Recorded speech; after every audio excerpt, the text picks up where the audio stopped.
बिस्मिल्लाहिर्रहमानिर्रहीम, अस्सलाम वालेकुम गाइस। तो आज हम आपको एक बड़े मज़े की वीडियो जो है ना वो डिस्कस करने लगे हैं और वो है रिगार्डिंग के जनाब अगर 2-4-5% के रिटर्न्स आपके कम होते हैं तो उनका क्या इम्पैक्ट हो सकता है लॉन्गर टर्म में। यू सी हमने एक वीडियो बनाई जिसके अंदर हमने कंपैरिजन दिया बैंक्स का वर्सेस रियल एस्टेट इन्वेस्टमेंट और हमने वहाँ पे ये साबित किया कि जी कि अगर आप बैंक में डालते हैं तो you are probably only gonna make वो टैक्सेशन और उसके बाद एक्चुअली 2.5 करोड़ रुपये आपका जो है वो 3.25 करोड़ रुपये होगा।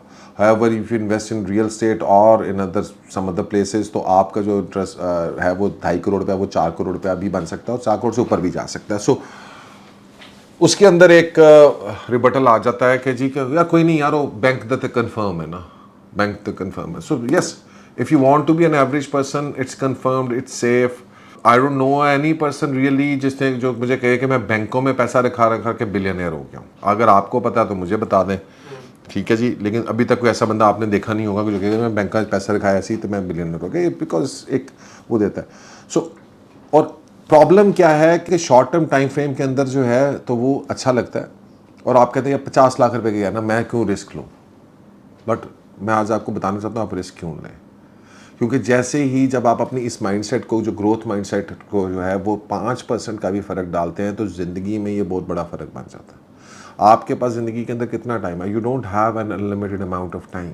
एक आम बंदा, एक एवरेज बंदा 30 साल के बाद अपने ज़िंदगी के फैसले या चीज़ें या इंडिपेंडेंट या सेविंग्स टाइप पे जाता है, उससे पहले नहीं जाता यूजुअली, ठीक है।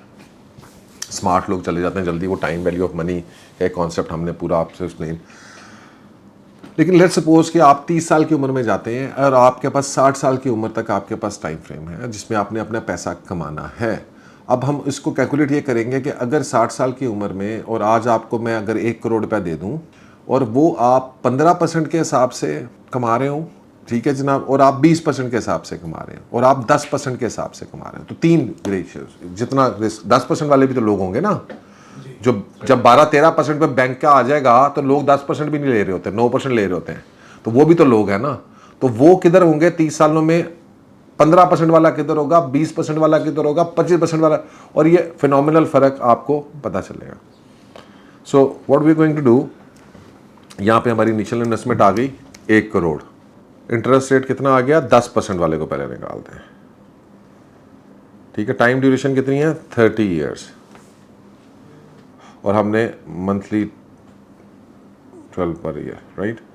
हम कंपाउंडिंग डालते हैं कि ये कंपाउंड हो रहे हैं पैसे over a period of bank. हम बैंक से निकलवा नहीं रहे, हमने करोड़ रुपये हमने रखा दिया किसी भी जगह में, चाहे ये हमने इन्वेस्ट कर लिया है, 1 करोड़ रुपये हमारे पास है, इसको हम इन्वेस्ट करें किस सेक्शन में, 2 जगहों के ऊपर। एक हम बैंक में रखा रहे हैं, एक बंदा बैंक में 10% पे रखा रहा है, एक बंदा बैंक में 15% के ऊपर, या बैंक में नहीं रखा रहा कि इन्वेस्ट कर रहा है 15% के ऊपर, क्योंकि बैंक का एवरेज तो 30 सालों की 10% ही होगी। एक बंदा इन्वेस्ट कर रहा है 15% के ऊपर, एक बंदा इन्वेस्ट कर रहा है 20% के ऊपर, और एक बंदा 25% पे इन्वेस्ट कर रहा है। यानी तकरीबन जो वो जहां से वो इन्वेस्ट कर रहा है वो रेगुलरली ऑलमोस्ट 25% के करीब एवरेज गेन्स वहां से ले रहा है। ये कितने उसके बन गए, 1 करोड़ रुपया कितना बन गया 30 सालों में, 1 करोड़ रुपया 30 सालों में 10% रिटर्न के साथ, ठीक है जी, 10%। चले जी, अब 15% हो गया तो आप क्या सोचेंगे कितना हो जाएगा, 87 करोड़। अब यही मसला है आप लोगों के साथ भाइयों कि जब आप ये नहीं सोचते ना सोच ही नहीं आती कि अभी ये हमने ये we did that right now, right. आपके जहन के अंदर एक कॉमन, आपका कैलकुलेटर खराब है, आप लोगों के भी कैलकुलेटर खराब है, ठीक है। आपने सोचा यही होगा कि 10% के साथ अगर 19 करोड़ बन रहा है, 15% के साथ 40 करोड़ बन जाएगा। कंपाउंडिंग भूल गए थे ना, कंपाउंडिंग आप भूल गए थे। जब आप एक एवरेज 15%, सिर्फ 5, ये 1% की जंग है, इधर 1% आपको खींचना पड़ना, लेना पड़ना है, जंग करनी पड़नी है अमीर होने के लिए। अगर आप ये इजी और you will become a lazy as के भाई कोई नहीं, 1% जो है वो कोई नहीं, 5% कोई 10%, 15% खैर ही है, 10% खैर ही होती है, 15% से क्या हो जाना है। तो 15% से भाईजान ये फर्क आना है कि अगर उमैर साहब जो है वो ले रहे थे 19 करोड़ रुपया 30 सालों के बाद, ये बिलियनर हो चुका है कासिम, ये फर्क पड़ गया, कहाँ 19 करोड़ रुपए में और कहाँ 1 अरब रुपए वाले बंदे में। अब भी ये सोचे 20% पे क्या होगा, नहीं फाइट टर्न इन। अब थोड़ा सा चलो तुम लोगों का अब कुछ आइडिया ठीक हो गया है, अब मुझे बताएं क्या होगा। 5-6 ये बेसिकली हमारा 1 करोड़ चैलेंज था। कि 20% के हिसाब से ग्रो करें। अब लोगों ने कहा चैलेंज पायर से गारंटी तो नहीं दे रहे हैं, हम तो कह रहे हैं कि we want to grow it at 20%, that's our target and if we compound it at 20%, you see 1 crore रुपया 30 सालों में 2.25 अरब रुपए से बन जाता है। ये देखें 3.5 4 अरब रुपया बन, ठीक है जी। और ये मंथली हमने 12 पर ईयर कंपाउंडिंग इंटरवल्स किए हैं, ठीक है। अब ये कंपाउंडिंग जो है दैट हैज इट्स इम्पैक्ट, ठीक है। लेकिन अब अगर हम इसको ईयरली करते हैं और फिर ये कम हो जाएगा, ये 2.3 बिलियन आ जाएगा, ठीक है। सिमिलरली जब हम 15% को ईयरली पे करेंगे तो वो 8 नहीं बनेगा, वो 66 करोड़ रुपीस बनेगा। और जब हम 10% पे करेंगे तो वो 19 करोड़ भी नहीं बनेगा, वो 17 करोड़ बनेगा। यू सी ईयरली जब आप कंपाउंड, ईयरली का मतलब या मंथली ये था कि आप हर महीने कंपाउंड कर रहे थे, हर महीने की कंपाउंडिंग कर। जब ईयरली आप करें कि आप ईयर में एक दफ़ा जो है उसको कंपाउंडिंग की उसकी एवरेज लगा। अगर आप इसको ईयरली कंपाउंडिंग पे भी चले जाएं तो 10% के ऊपर you are making 17 crore rupees, 15% के ऊपर you are making 66 crore rupees, और 20% के ऊपर you are making 2.3 billion rupees. कितना फ़र्क था जी? आम बंदा तो ये सोचेगा 10% के ऊपर अगर मैं 17 करोड़ बना रहा हूँ तो 20% के ऊपर 35 करोड़ बना लूंगा कि 20 डबल हो जाएगा ना, तो 17 करोड़ नहीं 35 crore. But people forget it, that's what the problem is.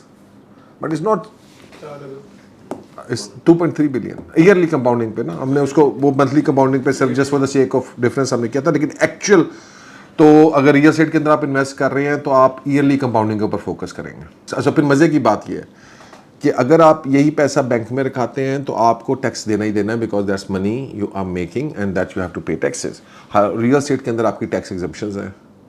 2 साल के बाद आपने कैपिटल गेन पे कोई नहीं देना। आपने 2.5 अरब रुपए की प्रॉपर्टी ली या वो 20 अरब करोड़ की होगी, आपको कोई टैक्स नहीं पड़ना। देखिए गवर्नमेंट जो है वो हमेशा जो है इकोनॉमी को चलाने के लिए बैंक्स को, इन चीज़ों को, और क्या कहते हैं बिजनेसेस को, प्रॉपर्टीज़ को, कंस्ट्रक्शन सेक्टर्स को लिवरेजेस देते हैं ताकि लोग जो है उसके अंदर इन्वेस्ट करें और काम चलाएं। So now does this make sense? अब आप 10% से कमाना चाहते हैं, 15% से कमाना चाहते हैं या 20% से कमाना चाहते हैं? अच्छा, वैसे just for the sake of it जैसे चेक करो कि 25% वाला किधर जा रहा है। 8 अरब पे पहुंच गए सिर्फ 5% और बढ़ाने से। 8 अरब 2.3 बिलियन से 8 बिलियन हुआ है। 2.3 बिलियन से सिर्फ 5% का फर्क है। So the problem is the rich people are actually doing this. The rich people are compounding their money at approximately 20 to 30% return के साथ. That's what they are doing, and they are doing it consistently. They are doing it consistently. The consistency is required. ठीक है, परेशान नहीं हो जाना, घबराना नहीं है, ठीक है। और इसीलिए कहते हैं सुकून सिर्फ कब्र में है ना, इधर तो नहीं है। अगर पैसा बनाना फिर नहीं है, अगर पैसा नहीं बनाना तो फिर है। So this is the formula. और फिर एक गरीब आदमी जो है वो जो 10% पे बैठा रहेगा वो इन्फ्लेशन भी नहीं बीट कर सकेगा, वो कुछ भी नहीं कर सकेगा।